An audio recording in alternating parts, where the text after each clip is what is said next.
French gold expert Thomas फॉशर अपने एक archaeologist दोस्त के साथ मिलकर किंग्स वैली से 80 किलोमीटर दूर एक सहरा में पहुंच गया। क्योंकि इस डेजर्ट में कई ऐसे पत्थर मौजूद हैं जिनके अंदर सोने के जर्रात छुपे हैं, इसी वजह से उनका मानना था कि अगर टूटनखामुन की टूम से मिलने वाला सोना भी इसी डेजर्ट से निकाला गया था तो यहाँ माइनिंग ऑपरेशन के कोई न कोई निशानात जरूर मिलेंगे। ये सहरा 1,36,000 स्क्वायर किलोमीटर तक फैला हुआ है, जहाँ गर्मी और पानी की शॉर्टेज की वजह से जिंदगी ना होने के बराबर है। थॉमस का मानना था कि इतना ज्यादा सोना अगर इसी सहरा के किसी पहाड़ से निकाला गया होगा तो जाहिर है उसमें काफी ज्यादा मैन पावर भी लगी होगी।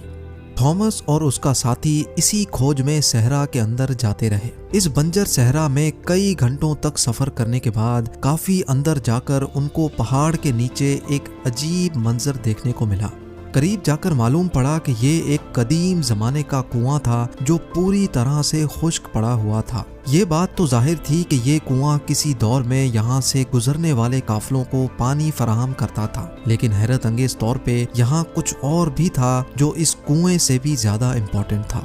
जी हाँ, थॉमस और उसके साथी को यहाँ एक पुराना कमरा भी बना हुआ दिखा जो अंदर से एक इबादतगाह का मंजर पेश कर रहा था। इस कमरे की दीवारों और छत पर काफी मेहनत से पत्थरों पर कार्विंग करके पेंटिंग्स बनाई गई थी। जब इस आर्ट वर्क को गौर से देखा गया तो इसमें एक ऐसा राज छुपा था जिसको देखकर यकीन करना मुश्किल था।